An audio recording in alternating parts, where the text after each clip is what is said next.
പ്രിയപ്പെട്ട സഹോദരങ്ങളെ, നമ്മൾ പുതിയൊരു ക്ലാസ്സിലേക്ക് പ്രവേശിക്കുകയാണ്. പുതിയ ക്ലാസ് എന്ന് പറയുമ്പോൾ ഹിസ്റ്ററിയുടെ പുതിയൊരു പാർട്ടിലേക്ക് നമ്മൾ പ്രവേശിക്കുകയാണ്. ആരംഭത്തിലെ ക്ലാസ്സിൽ ഇന്ത്യൻ ഹിസ്റ്ററി നമ്മൾ പഠിച്ചുകൊണ്ടിരിക്കുന്നത്. ആരംഭത്തിൽ നമ്മൾ ആൻഷ്യന്റ് ഹിസ്റ്ററി കണ്ടു, അതിന്റെ പ്രധാനപ്പെട്ട കാര്യങ്ങൾ നമ്മൾ ശ്രദ്ധിച്ചു. അതിനുശേഷം മിഡീവൽ ഹിസ്റ്ററി അത് നമ്മൾ കഴിഞ്ഞു.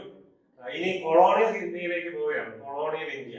അപ്പൊ നിങ്ങൾ പ്രത്യേകം ശ്രദ്ധിക്കേണ്ട കാര്യം, ഇത് ടൈം ലൈൻ മാത്രമേ ഞാൻ തരുന്നുള്ളൂ. പ്രധാനപ്പെട്ട സംഭവങ്ങൾ ഇന്ത്യ ഹിസ്റ്ററി എന്ന് പറയുന്നത് മാത്രമല്ല, ഒത്തിരി കാര്യങ്ങളുടെ സമഗ്രമായ പഠനത്തിന് വിഷയമാക്കേണ്ട കാര്യമാണ് ഇന്ത്യൻ ഹിസ്റ്ററി.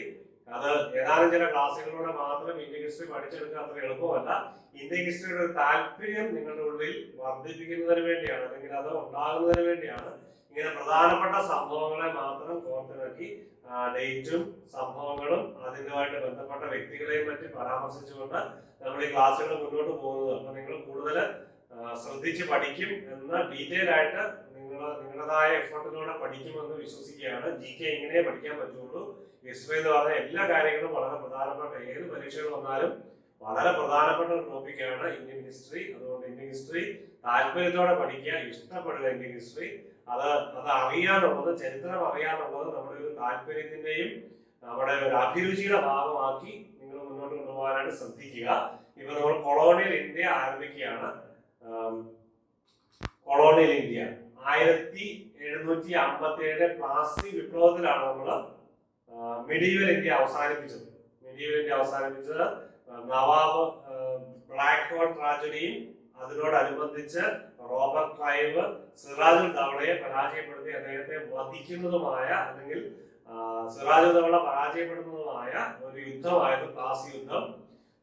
ആദ്യത്തെ ഇന്ത്യക്കാരുടെ ബ്രിട്ടീഷുകാരുടെ മേലുള്ള ഏറ്റവും വലിയ അറ്റാക്ക് എന്ന് പറയുന്നത് ഈ പ്ലാസി യുദ്ധമല്ല. ആദ്യത്തെ അറ്റാക്ക് എന്ന് പറയുന്നത് ശക്തമായ അറ്റാക്ക്. ഇതിന് പലതരത്തിലുള്ള പ്രതിഷേധങ്ങളൊക്കെ ഉണ്ടായിട്ടുണ്ട് എങ്കിലും ശക്തമായ ഒരു പ്രതിഷേധമായിട്ട്, അല്ലെങ്കിൽ ഒരു യുദ്ധമായിട്ട്, നമുക്ക് ഒരു വിപ്ലവമായിട്ട്, റിബല്യനായിട്ട് നമുക്ക് മനസ്സിലാക്കാൻ സാധിക്കുന്നത് ഈ പ്ലാസി വിപ്ലവമാണ്. അത് പ്ലാസി വിപ്ലവത്തിന്റെ പ്രത്യേകതയാണ്. അപ്പോൾ നമ്മള് ഈ പ്ലാസി വിപ്ലവത്തില് മിഡീവൽ ഹിസ്റ്ററി അവസാനിച്ചു. ആ പ്ലാസി വിപ്ലവത്തില് കൊളോണിയൽ ഹിസ്റ്ററി ആരംഭിക്കുകയാണ്. ഓക്കെ, അപ്പം ബ്രിട്ടീഷുകാരെ ഇന്ത്യയിൽ ശക്തമായ സാന്നിധ്യം ഉറപ്പുവരുത്തുന്നതിന് കാരണമായ ഒരു യുദ്ധം കൂടിയാണ് ഈ പ്ലാസി വിപ്ലവം.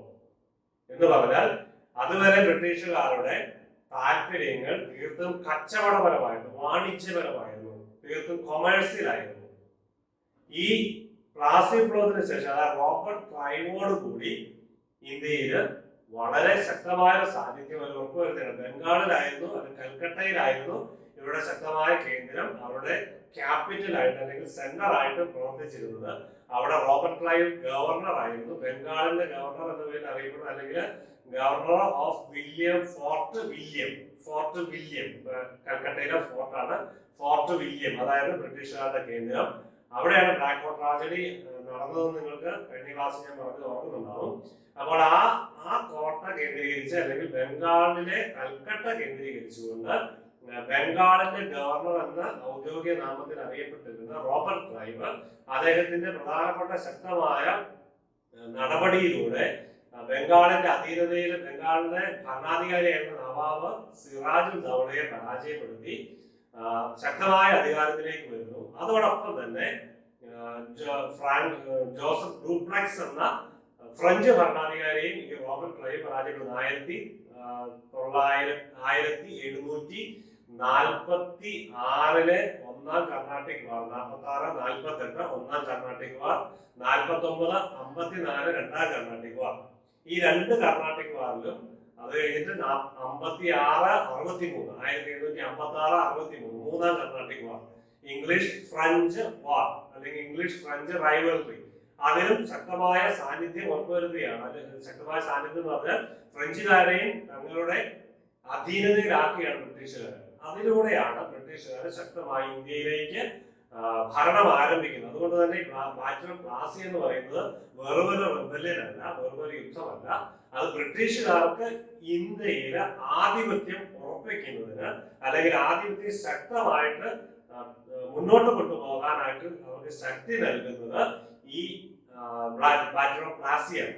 അതുകൊണ്ട് പലതരത്തിലും വാറ്റോപ്ലാസ്റ്റി പ്രാധാന്യം അറിയുന്നുണ്ട്. അതുകൊണ്ടാണ് വളരെ ശക്തമായിട്ട് എന്താണ് കാരണം, എന്തുകൊണ്ടാണ് ഇത് വന്നത്, അതിന്റെ പരിണിത ഫലം എന്തൊക്കെയാണെന്നുള്ളത് നിങ്ങൾ ഡീറ്റെയിൽ ആയിട്ട് പഠിക്കണമെന്ന് ഞാൻ ഓർപ്പിക്കുകയാണ്.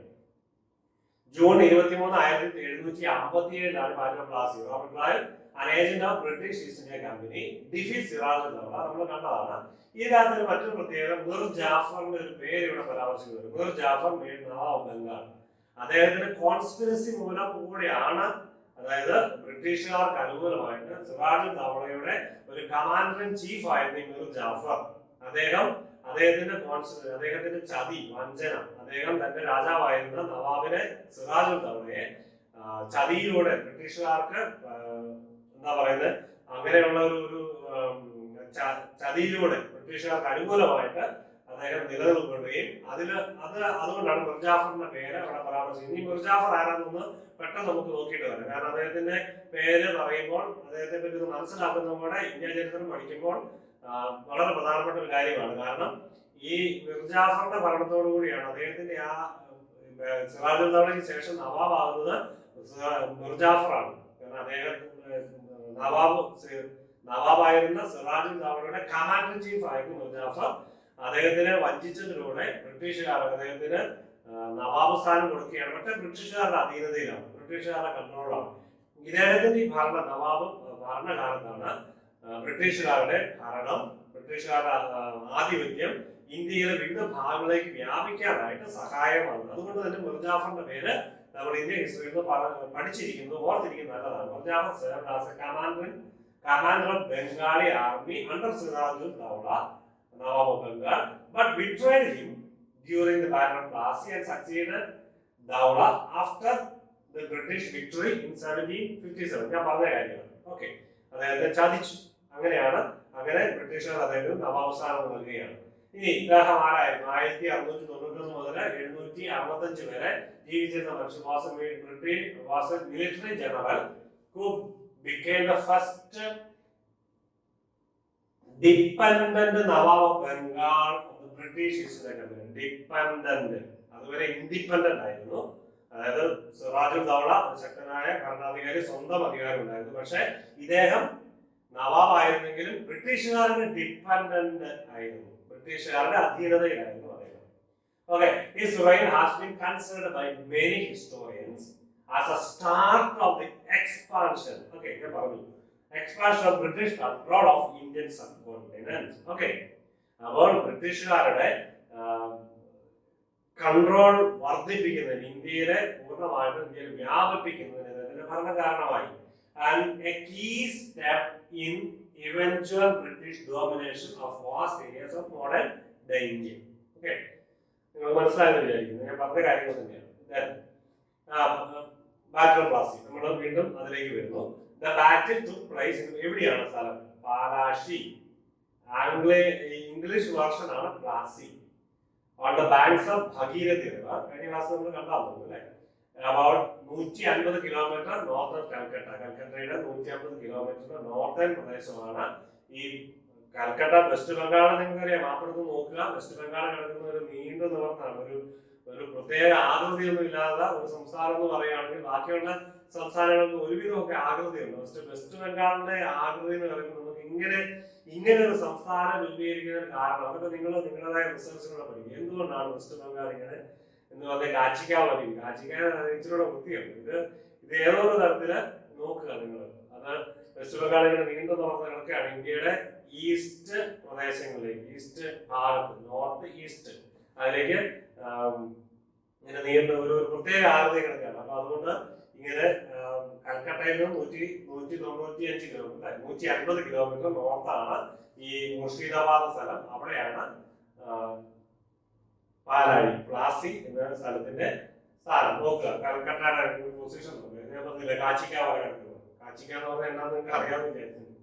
ഇതാണ് കൽക്കട്ടയുടെ നോർത്തേൺ പ്രദേശം. ഓക്കെ, ഇത് ഇവിടെ ഈ ഈസ്റ്റ് സൈഡ് ബംഗ്ലാദേശ് ആണെന്ന് നിങ്ങൾക്കറിയാം. വെസ്റ്റ് സൈഡ് ബീഹാറും താഴെ ഒറീസയാണ്. താഴോട്ട് പോയി കഴിഞ്ഞാൽ കൊറമാണ്ടൽ കോസ്റ്റ് ആണ്, ഇവിടെ ബേ ഓഫ് ബംഗാൾ. ഓക്കെ, അപ്പൊ നിങ്ങൾക്ക് അറിയാം ഇതിന്റെ മാപ്പിന്റെ പൊസിഷൻ നിങ്ങൾക്ക് അറിയാം. ഇതിന്റെ മുകളിലേക്ക് പോകാതെ സിക്കിം ഒക്കെയാണ്. ഓക്കെ, ഈ സൈഡിലേക്ക് പോകാതെ നോർത്ത് ഈസ്റ്റേൺ പ്രദേശങ്ങളാണ്. ഇതിന്റെ വെസ്റ്റ് ബംഗാളിന്റെ നോർത്ത് ഈസ്റ്റേക്ക് പോവുകയാണെങ്കിൽ നോർത്ത് ഈസ്റ്റേൺ സ്റ്റേറ്റുകളാണ്. ഓക്കെ, നോർത്ത് ഈസ്റ്റേൺ സ്റ്റേറ്റുകൾ 7 സിക്കിം ഉൾപ്പെടെ 7 ഈ സൈഡിൽ 6, സിക്കിം എന്ന് നേരെ മുകളിലായിട്ട്. അപ്പൊ നിങ്ങൾക്ക് ഈ കാര്യങ്ങളൊക്കെ വ്യക്തമായിട്ട് മനസ്സിലായി എന്ന് ഞാൻ വിചാരിക്കുകയാണ്. ഓക്കെ, ഇതാ ബ്രിട്ടീഷ് ഈസ്റ്റ് ഇന്ത്യ കമ്പനി കാലഘട്ടത്തിൽ നോക്കുക. ഈ എന്താ പിങ്ക് കളർ കാണാൻ സാധിക്കും തോന്നുന്നത് അത്ര ക്ലാരിറ്റി ഇല്ല. നിങ്ങൾ യൂട്യൂബിലോ അല്ലെങ്കിൽ നിങ്ങൾ ഇമേജ് ഒന്ന് നോക്കിക്കഴിഞ്ഞാൽ നിങ്ങൾക്ക് കിട്ടും. അപ്പൊ ആ സമയത്ത് ഇവിടെ ഹൈദരാബാദ് മറാത്തയൊക്കെ ആ സമയത്തുണ്ട്. അത് ഇൻഡിപെൻഡന്റ് ബ്രിട്ടീഷുകാരുടെ അധീനതയിലല്ല. ബ്രിട്ടീഷുകാർക്ക് അധീനതയായിരുന്നു താഴെ ട്രാവൻകൂർ ഉണ്ട്. ട്രാവൻകൂറിന്റെ ചരിത്രം പഠിക്കുമ്പോൾ മാർത്താണ്ഡവർമ്മയുടെ കാലഘട്ടം. അപ്പോൾ അത് ബ്രിട്ടീഷുകാരുടെ ആധിപത്യം. പിന്നീടാണ് മാർത്താണ്ഡവർമ്മയൊക്കെ പരാജയപ്പെടുന്നത്. മൈസൂർ ഒരു ഇൻഡിപെൻഡൻസ് ആയിരുന്നു. മൈസൂരിന്റെ ചരിത്രം നമ്മൾ അല്പം പഠിക്കും. ഹൈദരാലിയും ടിപ്പുവിന്റെ കാലം. അപ്പൊ ഇവിടെ ഹൈദരാബാദ് ഉണ്ട്, നിസാം ഹൈദരാബാദ്. മറാത്തയുടെ സാമ്രാജ്യം ഉണ്ട്. പിന്നെ ഔദ് മോഡലുണ്ട്. പിന്നെ ഇവിടെ സിന്ധ് പ്രദേശങ്ങളൊക്കെ. അപ്പൊ ഈ 1757 ഏകദേശം ഇന്ത്യയുടെ ഈസ്റ്റേൺ പ്രദേശങ്ങളും, അതായത് ഡൽഹി ആ ഏരിയ ഉൾപ്പെടെ, നോർത്ത് ഒരു പോർഷനും, താഴെ സൗത്ത് തമിഴ്നാട് ഉൾപ്പെടെ ബ്രിട്ടീഷ് ഈസ്റ്റ് ഇന്ത്യ കമ്പനിയുടെ കീഴിലാകുന്ന ആ സമയമാണ്. ഏകദേശ കാലഘട്ടം അവർ അധീനതയിൽ കൊണ്ടുവരികയാണ്. ഇത് ആക്യുറേറ്റ് ആണെന്ന് നമുക്ക് പറയാൻ സാധിക്കില്ല. എന്നാൽ അവരുടെ സാന്നിധ്യം ശക്തമായിട്ട് ഉണ്ടായിരുന്നു. പൊളിറ്റിക്കൽ ഡൊമീനിയൻ ആ പ്രദേശങ്ങളിൽ ഉണ്ടായിരുന്നു എന്നർത്ഥം. Robert Clive defeated the Nawab at clear ആയി വിചാരിക്കുന്നു. റോബർട്ട് ക്ലൈവ് പറഞ്ഞ കാര്യങ്ങളാണ്. നവാബിനെ റോബർട്ട് ക്ലൈവ് 1757 പരാജയപ്പെടുത്തി. ക്യാപ്ചർഡ് കൽക്കട്ട.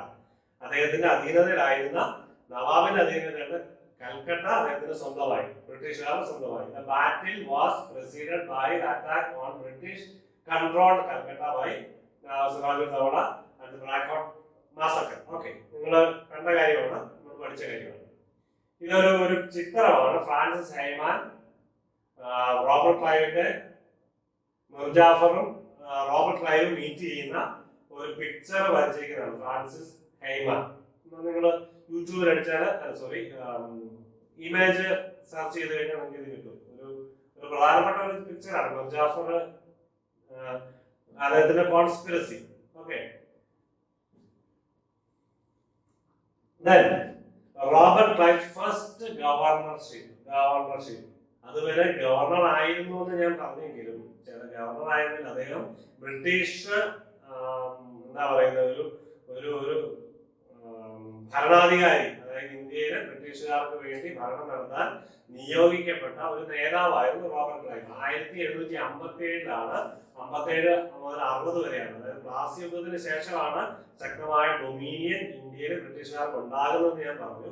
അതിനുശേഷമാണ് ആ ഒരു ട്രെയിനിങ് നിങ്ങൾ മനസ്സിലാക്കുക. അതായത് റോബർട്ട് ക്ലൈവ് അതുവരെ ഉണ്ടായിരുന്നു ആ നാട്ടില്. പക്ഷെ അദ്ദേഹത്തിന് നേതൃത്വം ഉണ്ടായിരുന്നു. അദ്ദേഹം ഒരു ബ്രിട്ടീഷ് സൈന്യാധിപനായിരുന്നു എന്ന് വേണമെങ്കിൽ പറയാം, അല്ലെങ്കിൽ ഒരു നേതാവായിരുന്നു എന്ന് പറയാം. പക്ഷെ ഈ വിക്ടറിയോടുകൂടി പ്ലാസി യുദ്ധത്തിന് ശേഷം ഗവർണർ ഓഫ് ബംഗാൾ ആ രീതിയിലേക്ക് അദ്ദേഹം വരികയാണ്. പുതിയൊരു പൊസിഷൻ വരികയാണ്, പുതിയൊരു ആധിപത്യം വരികയാണ്, പുതിയൊരു അപ്പോയിന്റ്മെന്റ് വരികയാണ്. 1957 മുതൽ 60 വരെ അദ്ദേഹം ബ്രിട്ടീഷ് ഗവർണറായി. ബ്രിട്ടീഷുകാർക്ക് വേണ്ടി ബ്രിട്ടീഷ് ഗവർണർ ഇന്ത്യയില് ഭരണം നടത്തുക, അല്ലെങ്കിൽ ഇന്ത്യയില് ബ്രിട്ടീഷുകാരുടെ ആധിപത്യം ഉറപ്പിക്കാൻ കാരണമായി. Major general Robert Clive, first baron Clive എന്ന അദ്ദേഹത്തിന്റെ പേരുണ്ട്. അദ്ദേഹത്തിന്റെ കാലഘട്ടം 25 മുതൽ 74 വരെ. അപ്പൊ നിങ്ങൾ ചിന്തിക്കുന്നുണ്ടോ, ഫസ്റ്റ് ആംഗ്ലോ ഫ്രഞ്ച് ഡ്യൂപ്ലക്സിനെതിരെ ആംഗ്ലോ ഫ്രഞ്ച് വാർ നടക്കുമ്പോൾ, കർണാട്ടിക് വാർ, ഒന്നാം കർണാട്ടിക് വാർ റോബർട്ട് ക്ലൈവ് നടത്തുമ്പോൾ അദ്ദേഹത്തിന്റെ പ്രായം എത്രയാണെന്ന് നോക്കി. 46 എന്ന് പറഞ്ഞാൽ 21 വയസ്സ് പ്രായമേ ഉള്ളൂ അദ്ദേഹത്തിന്. 21 വയസ്സായപ്പോഴാണ് അദ്ദേഹം ഈ ഒന്നാം കർണാട്ടിക് വാർ ബ്രിട്ടീഷുകാർക്ക് വേണ്ടി അദ്ദേഹം ആസൂത്രണം ചെയ്തത്. വളരെ 21 പിന്നെ 57 എത്ര കാലമുണ്ട്? 57 എന്ന് പറയുന്നത് വെറും 10 കൊല്ലം കൂടെ. 31 32 വയസ്സിലാണ് സിറാജുദ്ദൗളയെ ഈ റോബർട്ട് ക്ലൈവ് പരാജയപ്പെടുത്തുന്നത്, ബാറ്റൽ ഓഫ് പ്ലാസി. ഓക്കെ, അപ്പൊ അത്രയും ചെറുപ്പക്കാരനാണ് അദ്ദേഹം. അധികം പ്രായം ജീവിച്ചില്ല, 74 വരെ. 1925 മുതൽ 74 വരെ അദ്ദേഹം ജീവിച്ചുള്ളൂ. Also known as Clive India, Commander-in-Chief of British India, was British officer and soldier of fortune. ബ്രിട്ടീഷുകാരുടെ ഭാഗ്യമാണ് എന്ന് പറഞ്ഞാൽ ഇന്ത്യ സബ് കോണ്ടിനെന്റ് മുഴുവൻ കീഴടക്കുന്നതിന് ഏറ്റവും സഹായമായി അതിന് പയനീർ ആയിട്ട് വർദ്ധിച്ചത് അല്ലെങ്കിൽ ഫൗണ്ടേഷൻ എന്ന് വേണമെങ്കിൽ പറയാൻ വർദ്ധിച്ചത് ഈ റോബർട്ട് ക്ലൈവ് ആണ്. അദ്ദേഹം ഒരു ഫോർച്യൂൺ ആളാണ്, ഒരു ഭാഗ്യമുള്ള മനുഷ്യനാണ്.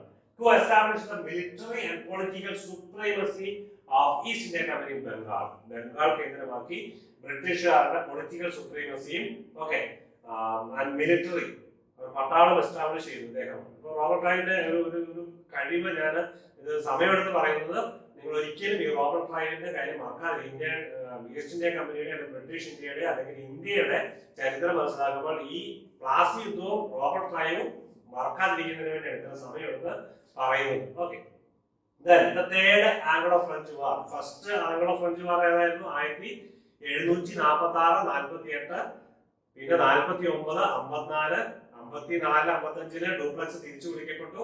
56 മുതൽ 63 വരെ തേർഡ് ആംഗ്ലോ ഫ്രഞ്ച് ഈ 3 യുദ്ധമാണ് കർണാട്ടിക് വാർ പ്രധാനപ്പെട്ട 3 യുദ്ധങ്ങളാണ് കർണാട്ടിക് വാർ പ്രധാനപ്പെട്ടത്. ഈ 3 യുദ്ധത്തിലാണ് വാൻഡിവാഷ് യുദ്ധം 1760 അത് ഫ്രഞ്ചുകാരെ സംബന്ധിച്ചിടത്തോളം വലിയൊരു പരാജയത്തിന്റെ യുദ്ധമായിരുന്നു വാൻഡിവാഷ്, നമ്മളിപ്പോൾ കാണും.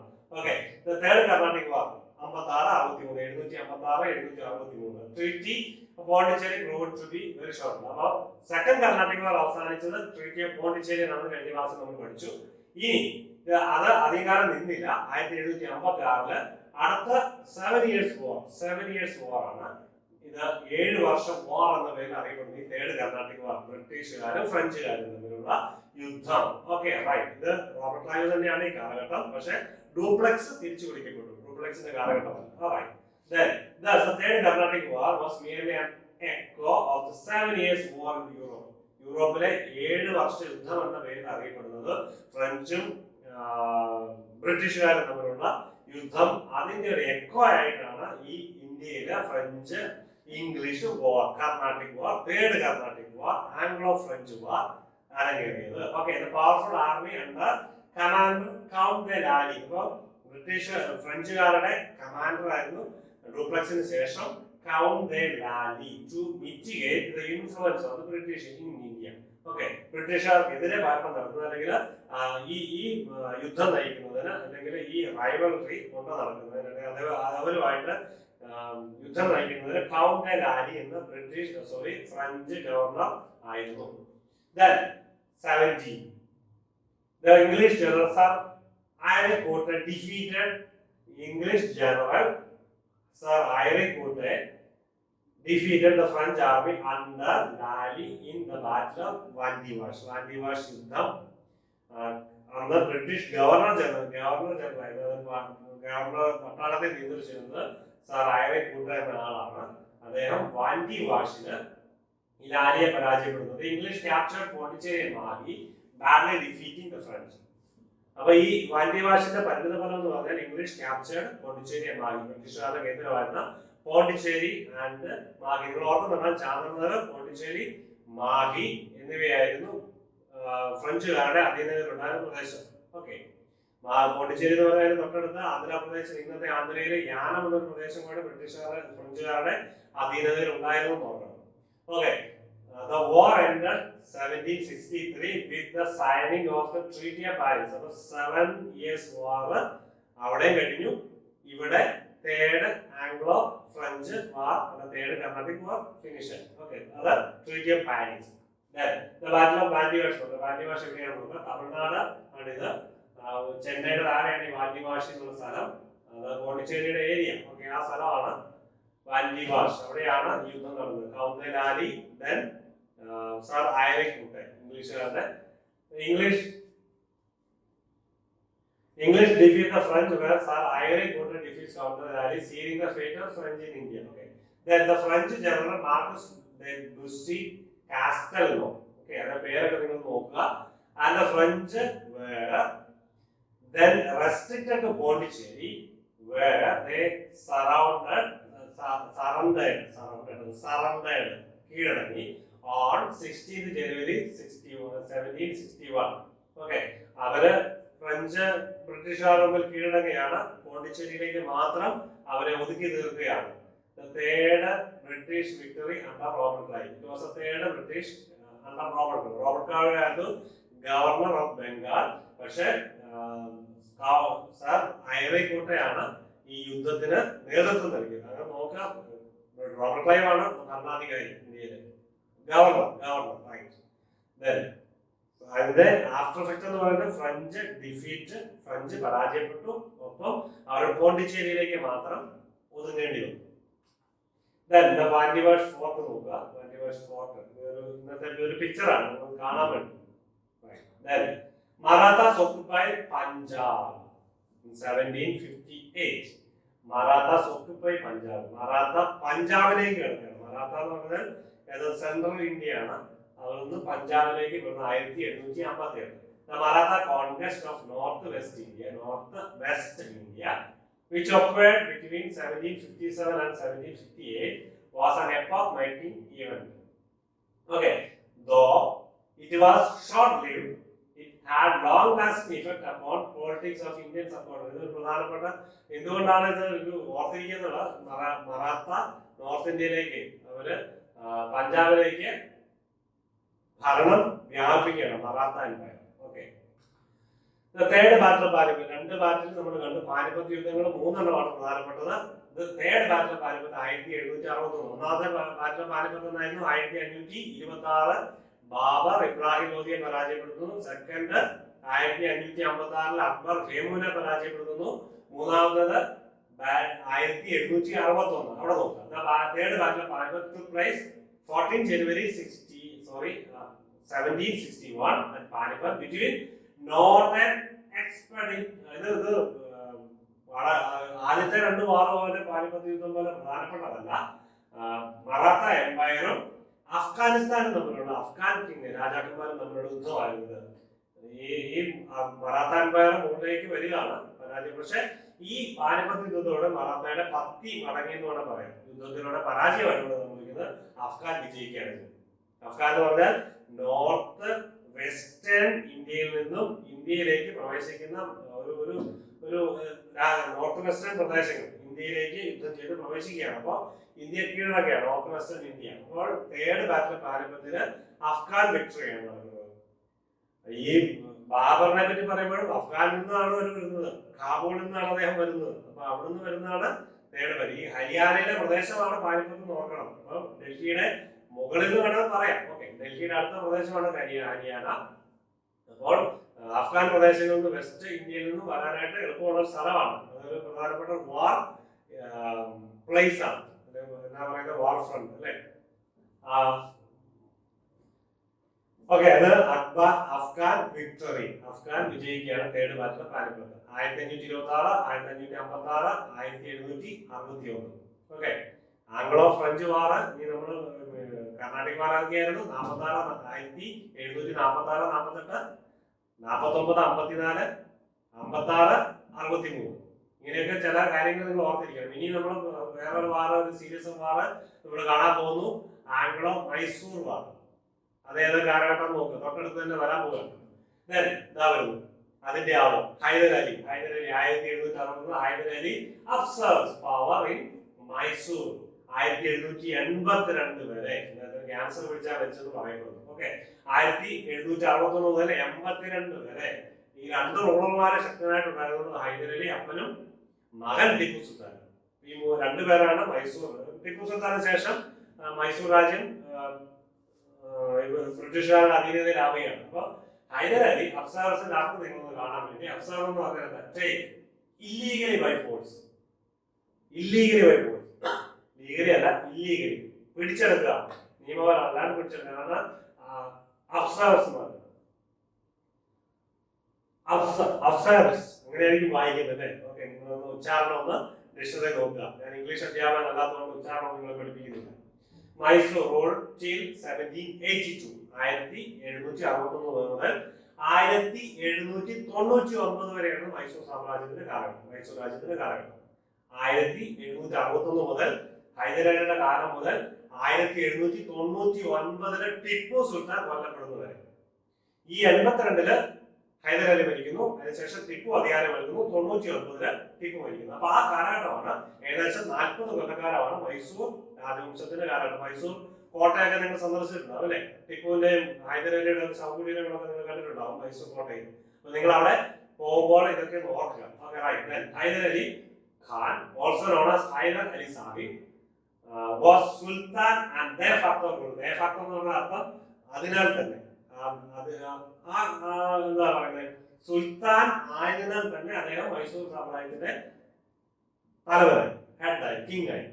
He became de facto ruler of Mysore, സർവാധികാരി, chief minister 1761.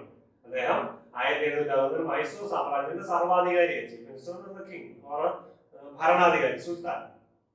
Then he offered strong anti, പ്രത്യേകത ഇതാണ്, ഇദ്ദേഹം ഈ ഹൈദർ അലിയും ടിപ്പു സുൽത്താനും ആദ്യം മുതലേ ബ്രിട്ടീഷുകാർക്കെതിരെയാണ് യുദ്ധം ചെയ്തത്. അവരുടെ ഇപ്പോൾ ഒരു വിവാദമൊക്കെ ഉണ്ടെന്ന് നമുക്കറിയാം. ടിപ്പു സുൽത്താന് മുസ്ലിം മതം ഇന്ത്യയിൽ, സൗത്ത് ഇന്ത്യയിൽ പ്രത്യേകിച്ചും കർണാടകത്തിലും കേരളത്തിലും തമിഴ്നാടിന്റെ പ്രദേശങ്ങളിലൊക്കെ, കർണാടകത്തിലും കേരളത്തിലും പ്രധാനമായിട്ട് വ്യാപിപ്പിക്കുന്നതിന് സഹായമായത് ടിപ്പു സുൽത്താനാണ്. അപ്പോൾ ടിപ്പുവിന്റെ ജന്മദിനമൊക്കെ ആഘോഷിക്കരുത് എന്നൊക്കെ പറഞ്ഞ് പലർക്കൊക്കെ വിപ്ലവ അടുത്തകാലത്തൊക്കെ ഉണ്ടായത് നിങ്ങളുടെ ജനറൽ നോളജിന്റെ ഭാഗമായിട്ടൊന്ന് മനസ്സിലാക്കി വെക്കുക. ഓക്കെ, ഞാനത് പറഞ്ഞു വന്നപ്പോൾ ഇതുകൂടെ ഒന്ന് ഇങ്ങനെയാണ് കാര്യങ്ങളൊക്കെ മനസ്സിലാക്കണമെന്ന് കൂടെ സൂചിപ്പിക്കാൻ വേണ്ടിയാണ്. ആന്റി കൊളോണിയൽ റെസിസ്റ്റൻസ്, അദ്ദേഹം ബ്രിട്ടീഷുകാർക്കെതിരെ ശക്തനായിട്ട് പ്രതികരിച്ച വ്യക്തിയായിരുന്നു Hyder Ali Tipu. Okay, British East India Company, the first Anglo-Mysore War, and he was the innovator of military use of iron-cased Mysorean rocket. ഇന്നത്തെ മിസൈലിന്റെ ഒക്കെ പ്രീ ഫോം ഈ ഹൈദർ അലിയുടെ റോക്കറ്റ് ആയിരുന്നു. മിസൈലിന്റെ പീരങ്കിയുടെ, ഹൈദർ അലിയാണ് ആദ്യത്തെ പീരങ്കി, വെടിമരുന്ന് ഉപയോഗിച്ച് പീരങ്കി പൊട്ടിച്ചത് ഹൈദർ അലിയാണെന്നൊക്കെ പറയുന്നു. നിങ്ങൾ അതിനെ പറ്റിയൊക്കെ പഠിക്കുക. ഈ ഹൈദർ അലിയുടെ പേരിലാണ് മൈസൂറിയൻ റോക്കറ്റ്. അതാണ് നമ്മുടെ ഇന്നത്തെ മിസൈലിന്റെയും ഇന്നത്തെ വലിയ പീരങ്കി ടാങ്കറിന്റെ ഒക്കെ ജന്മം, ആരംഭം എന്ന ഒരു ചിന്തയുണ്ട്, ഒരു പഠനമുണ്ട്. അപ്പൊ ഞാനിത് പറഞ്ഞപ്പോൾ നിങ്ങളോട് സൂചിപ്പിച്ചതേ ഉള്ളൂ. ഇത് ആക്യുറേറ്റ് ആയിട്ട് ബ്രിട്ടീഷുകാരൊന്നും അംഗീകരിക്കുന്നൊന്നുമില്ല. അവരിത് ഇതിന്റെ ടെക്നോളജി, അതായത് ഹൈദർ അലിയുടെ പീരങ്കിയുടെ ടെക്നോളജി, അതായത് മൈസൂറിയൻ റോക്കറ്റിന്റെ ടെക്നോളജി ഇവിടുന്ന് അടിച്ചു മാറ്റി എന്ന് വേണം പറയാം. ഇവിടുന്ന് കൊണ്ടുപോയിട്ട് അതിൽ നിന്നാണ് ഈ റോക്കറ്റുകളും മിസൈലുകളും ടാങ്കറുകളും ഒക്കെ ജന്മം എടുക്കുന്നതെന്നൊക്കെ പറയുന്നുണ്ട്. ഓക്കെ, ഇന്നത്തെ മോഡലിൽ. അപ്പൊ ഈ വെടിക്കോപ്പുകൾ ഉപയോഗിച്ച് ഇങ്ങനെ പൊട്ടിക്കുന്നതിന് ആരംഭകനായിരുന്നു. ഇദ്ദേഹത്തിന്റെ ഒരു ടെക്നോളജി ഉണ്ടായിരുന്നു ഈ ഹൈദർ അലി. ഈ മൈസൂർ റോക്കറ്റ് എന്താ നോക്കാം. Mysore rocket first iron cased rockets successfully diploid four military use. അത് മിലിറ്ററി ആവശ്യങ്ങൾക്ക് വേണ്ടി ഉപയോഗിച്ചിരുന്ന സാധനം അല്ലേ, മൈസൂറിയൻ റോക്കറ്റ്. ഇന്ന് മൈസൂർ പാലസിലൊക്കെ പോയി കഴിഞ്ഞാൽ നിങ്ങൾക്ക് അതിന്റെ റോക്കറ്റിന്റെ അന്നത്തെ റോക്കറ്റിന്റെ മാതൃകയൊക്കെ നിങ്ങൾക്ക് കാണാൻ പറ്റും. അത് മ്യൂസിയത്തിലുണ്ട്. Hyder Ali, 18th century ruler of Mysore, and his son, successor Tipu Sultan used them effectively against British East India Company during 80s and 90s. 1980 മുതൽ 90 കാലഘട്ടങ്ങളിൽ ബ്രിട്ടീഷുകാർക്കെതിരെ ഈ മൈസൂർ സുൽത്താൻമാർ ഹൈദർ അലിയും ടിപ്പു സുൽത്താൻ ഉപയോഗിച്ചാണ് മൈസൂരിലെ rocket. Royal Woolwich Arsenal, Woolwich എന്ന് പറഞ്ഞാൽ ബ്രിട്ടനിലെ ഒരു സ്ഥലമാണ്. Royal Woolwich Arsenal start military rocket, അത് അതൊരു പേരായിട്ട് പഠിക്കുക, റോയൽ മിലിറ്ററി ആർസനൽ. അത് അവര് മിലിറ്ററി റോക്കറ്റിന്റെ റിസർച്ച് കേന്ദ്രമാണ്. അത് അവര് ഈ military rocket research development programme 1801 based on Mysorean technology. 1801 ഈ റോയൽ വൂൾവിച്ച് ആർസനൽ ഈ മൈസൂറിയൻ ടെക്നോളജി ഉപയോഗിച്ചാണ് ഈ അവരുടെ റോക്കറ്റ് അല്ലെങ്കിൽ മിസൈൽ പ്രോഗ്രാം ആരംഭിക്കുന്നത്. അത് ടെക്നോളജി ഇതിൽ നിന്നും കൊണ്ടുപോയതാണ്. Several rocket cases were collected from Mysore and sent to Britain for analysis. ഇത് പഠിക്കാൻ വേണ്ടി ഇവിടുന്ന് പൊക്കിക്കൊണ്ട് പോയി. ഓക്കെ, മൈസൂറിയൻ റോക്കറ്റ് നോക്കാം. അതിന്റെ ഒരു മാതൃക ക്ലിയർ ആവുമെന്ന് വിചാരിക്കുന്നു. ഇനി ബാറ്റിൽ ഓഫ് ബക്സാർ യുദ്ധം 1764 ബക്സാർ യുദ്ധം ഉണ്ടായിരുന്നു. October 22. Buxar was between the forces under the command of English East India Company led by Hector Munro. Hector മുൻഡോയുടെ നേതൃത്വത്തിലുള്ള ബ്രിട്ടീഷ് ഈസ്റ്റ് ഇന്ത്യ കമ്പനിയും ഈസ്റ്റ് ഇന്ത്യ കമ്പനിയുടെ ഫോഴ്സും and combined army of Mir Qasim, Nawab of Bengal, Nawab of Oudh, and Mughal king Shah Alam second, ഈ മൂന്ന് പേര്. അതാണ് battle of Buxar. British East India കമ്പനിയും മിർ കാസിമും നവാബ് ബംഗാൾ, അല്ലെങ്കിൽ നവാബ് എന്ന് പറയുമ്പോൾ നിങ്ങൾ മറ്റേ നമ്മുടെ ചതിച്ച ആളെ തന്നെ ഓർക്കരുത്, മിർജാഫറിനെ മാത്രം ഓർക്കരുത്. നവാബ് എന്ന് പറയുന്ന ഒരു പൊസിഷനാണ്. അത് പല നവാബുമാരുണ്ട്, പല ഏരിയയിൽ നവാബ് ഭരണങ്ങൾ ഉണ്ടായിരുന്നു, പല സാമ്രാജ്യങ്ങൾ, ചെറിയ ചെറിയ നാട്ടുരാജ്യങ്ങള് ഭരണാധികാരികൾ നവാബ് എന്ന് അറിയപ്പെടുന്നത്. ഇത് ബംഗാളിലെ നവാബായിരുന്നു മിർജാഫർ. ഓക്കെ, ബംഗാളിലെ നവാബ് സിറാജ് ദൗളയുടെ ശേഷം വന്നു ബംഗാളിലെ നവാബ്. ഇവിടെ വേറെ നവാബാണ് ബംഗാൾ ഔദ്. അത് നവാബ് ഔദ് എന്ന് വേണമെങ്കിൽ പറയാം. അത് അല്പം കൂടി നോർത്ത് വെസ്റ്റ് ആയിട്ടാണ് ഈ ഔദ്. അവരും കിങ് ഷാ ആലം അല്ലെ, മുഗൾ കിങ്ങിന് ഷാ ആലം കൂടെ അവരാണ്. അവരുടെ കമ്പൈൻഡ് ഫോഴ്സും ബ്രിട്ടീഷ് ഈസ്റ്റ് ഇന്ത്യ കമ്പനി തമ്മിലാണ് ഈ യുദ്ധം നടന്നത്. The battle fought at Baksar, a small fortified town within the territory of Bengal. ബംഗാളിലാണ് യുദ്ധം നടക്കുന്നത്. Located on the bank of Ganges River, ഗംഗയുടെ തീരത്ത് 130 kilometre west of Patna. Was decisive victory for the British East India Company. Okay, British East India കമ്പനിയാണ് നിർണായകമായ ആ യുദ്ധത്തിന് വിജയം കരസ്ഥമാക്കുന്നത്. English എന്ന് പറഞ്ഞാൽ അവരുടെ ആധിപത്യം കൂടുതൽ സ്ഥലങ്ങളിലേക്ക് വ്യാപിക്കുകയാണ്, യുദ്ധത്തിലൂടെ വീണ്ടും വീണ്ടും സ്ഥാപിക്കുകയാണ്. ഇനി ഇംഗ്ലീഷ് ഗെറ്റ് ദിവാലി റൈറ്റ്. ഈ ബക്സാറിന്റെ യുദ്ധത്തിനൊക്കെ ശേഷം വരുന്ന അപകടങ്ങളാണ് ദിവാലി റൈറ്റ് അല്ലെ. ഒരു യുദ്ധത്തിൽ പരാജയപ്പെട്ട ശേഷം ചില കോംപ്രമൈസുകൾ വരും, ചില ട്രീറ്റികൾ വരും, ചില എന്താ പറയുക സന്ധികൾ വരും, ചില ഉടമ്പടികൾ വരും.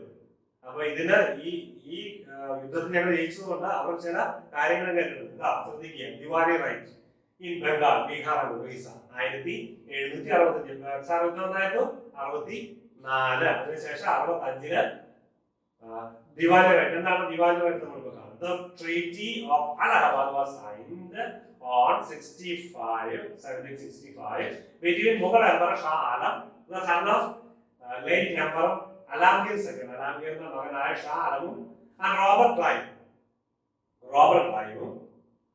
of the East India Company as a result of the Battle of Bensar. Okay, Battle of Bensar യുദ്ധത്തിന്റെ പരാജയത്തിന് ശേഷം അല്ലെങ്കിൽ ബ്രിട്ടീഷുകാരുടെ വിജയത്തിന് ശേഷം ഈ ഷാ ആലം സെക്കൻഡും റോബർട്ട് ക്ലൈവും തമ്മിലുള്ള ഉടമ്പടി അലഹബാദ് വെച്ച്, അലഹബാദ് ഇന്നത്തെ പ്രയാഗരാജിൽ വെച്ച്. The treaty marks the political and constitutional involvement as the beginning of British rule in India. 1757 ഒരു 10 കൊല്ലം കഴിഞ്ഞാൽ ശക്തമാകുകയാണ് ഈ കാലഘട്ടം. ബിഗിനിങ്, ആരംഭമാണ് ബ്രിട്ടീഷ് റൂളിന്റെ. നോക്കുക, based on the terms of agreement. എന്തായിരുന്നു എഗ്രിമെന്റ്? ആ ട്രീറ്റി എന്തായിരുന്നു? Alam grand East India company Diwani right or right to collect taxes on behalf of the emperor. ഈ രാജാവിന്റെ നാമത്തിൽ ടാക്സ് പിരിക്കുന്നതിന് ഈസ്റ്റ് ഇന്ത്യ കമ്പനിക്ക് ബംഗാൾ, ബീഹാർ, ഒറീസയില് ടാക്സ് പിരിക്കുന്നതിന് ഈ ഈസ്റ്റ് ഇന്ത്യ കമ്പനിയെ അനുവദിക്കുകയാണ്. അതാണ് Diwani right. English get Diwani right. എന്തായിരുന്നു ഇത്? ഇൻ റിട്ടേൺ, അതിന് പകരമായിട്ട് the company paid annual tribute of 26 lakhs of rupees. 26 lakhs, 26 ലക്ഷം അന്ന് റുപ്പി കൊടുത്തു. ഏകദേശം 22,60,000 പൗണ്ട് സ്റ്റെർലിംഗ്. ഓക്കെ, അത് ഈ ഷാ ആലം അല്ലെങ്കിൽ രാജാവിന് തിരിച്ചു കൊടുക്കും. എംപറിന് അവര് കൊടുക്കും ഒരു വർഷത്തെ അല്ലെ ഇൻ റിട്ടേൺ. ആനുവൽ ട്രിബ്യൂട്ട് ഒരു വർഷത്തെ തിരിച്ചു കൊടുക്കും. അപ്പൊ അതിനെതിരെ എത്ര ഇരട്ടി പിരിച്ചു താവണം ഇത്രയും തിരിച്ചു കൊടുക്കുന്നത്. ഓക്കെ, അത് വലിയൊരു എമൗണ്ട് ആണ്. അന്നത്തെ കാലഘട്ടത്തിൽ 800 ഈ ഒരു എമൗണ്ട് നമുക്ക് ഇമാജിൻ ചെയ്യാൻ പറ്റാത്ത തുകയാണ് അന്നത്തെ. The tribute money paid to emperor was for the maintenance of emperor's court in Allahabad. ഇത് കോർട്ട് മെയിൻറ്റെയിൻ ചെയ്യുന്ന കോർട്ടിന്റെ പരിവാരങ്ങളും ഒക്കെ മെയിൻറ്റെയിൻ ചെയ്യാൻ രാജാവിന്റെ ഖജനാവിലേക്ക് കൊടുക്കുക. അതായത് ദിവാലി റൈറ്റ് പിരിച്ചെടുക്കുക, ടാക്സ് പിരിച്ചെടുക്കുക, അതിന് റിട്ടേൺ ഒരു ദിവാലി റൈറ്റിന് റിട്ടേൺ രാജാവിന് കൊടുക്കുക. ഇനി 1760 Robert Clive governor of Bengal for the second time. ഘട്ടഘട്ടമായിട്ടാണ് അദ്ദേഹം 1757 മുതൽ 65 വരെ, 65 മുതൽ വീണ്ടും രണ്ടാം ഘട്ടവും Robert Clive governor of Bengal ആവുകയാണ്. ഇംഗ്ലീഷ് സെക്യൂർ നോർത്തേൺ സർക്കാർ, നോർത്തേൺ സർക്കാർ ഒരു ഏരിയ, അത് 1764 അവരുടെ ബ്രിട്ടീഷുകാർ എക്സ്പാൻഡ് ചെയ്യുകയാണ്. അവരുടെ രാജ്യം, അവരുടെ സാമ്രാജ്യത്വം, അവരുടെ കൊളോണിയൽ ഭരണം എക്സ്പാൻഡ് ചെയ്യുകയാണ്. നോർത്തേൺ സർക്കാർസ്, അതായത് നോർത്തേൺ സർക്കാർസ് ഒരു പിക്ചർ കാണിച്ചു. നോർത്തേൺ സർക്കാർസ് അപ്പൊ ഇങ്ങോട്ട് താഴേക്ക് വരികയാണ്, കീഴടക്കുകയാണ് നോർത്തേൺ സർക്കാർസ്. നോർത്തേൺ സർക്കാർസ് എന്ന് പറഞ്ഞാൽ consist of A narrow slip of territory line between western side of bay of Bengal and present day Indian state of Andhra Pradesh ആണ് ഒറീസ. ആന്ധ്രാപ്രദേശിലെ ഒറീസയുടെയും ബേ ഓഫ് ബംഗാളിന്റെ ഒരു സൈഡിലെ പ്രദേശമാണ് ഈ നോർത്തേൺ സർക്കാർസ് എന്ന പേരിൽ അറിയപ്പെടുന്നത്. ഇംഗ്ലീഷുകാര് 1766 കൈവശപ്പെടുത്തുകയാണ്. ഓക്കെ, നമ്മൾ ഇതോടുകൂടി ക്ലാസ് അവസാനിപ്പിക്കുന്നു. കൊളോണിയൽ ഹിസ്റ്ററി ഇച്ചിരിയോടെ ദീർഘമുണ്ട്, മറ്റേ ഏൻഷ്യന്റ് ഹിസ്റ്ററിയും മെഡീവൽ ഹിസ്റ്ററിയും പോലെ അല്ല, അല്പം കൂടി ദീർഘമായിട്ട് പഠിക്കണം. അപ്പോൾ കുറച്ചുകൂടി കൂടുതൽ ക്ലാസ് ഉണ്ടാവും. നിങ്ങൾ നന്നായിട്ട് പഠിക്കുക, താല്പര്യത്തോടെ പഠിക്കുക, നോട്ടൊക്കെ എഴുതിയെടുക്കണം. കൂടുതൽ ഡീറ്റെയിൽ ആയിട്ട് നിങ്ങൾ പഠിച്ചു പോകണം. കാരണം ഇത് മാത്രമല്ല ഇന്ത്യൻ ഹിസ്റ്ററി എന്ന് പറഞ്ഞാൽ ഒത്തിരി കാര്യങ്ങൾ വേറെയുണ്ട്. പ്രധാനപ്പെട്ട സംഭവങ്ങളും കാലങ്ങളും പ്രധാനപ്പെട്ട സംഭവങ്ങളും സമയവും വ്യക്തികളും മാത്രമേ നമ്മൾ ഇവിടെ പരാമർശിക്കുന്നുള്ളൂ എന്ന് വീണ്ടും ഓർമ്മിച്ചുകൊണ്ട് ഈ ക്ലാസ് അവസാനിപ്പിക്കുന്നു. വീണ്ടും നമുക്ക് അടുത്ത ക്ലാസ്സുമായി തൊട്ടടുത്ത് തന്നെ കാണാവുന്നതാണ്. നിങ്ങൾക്ക്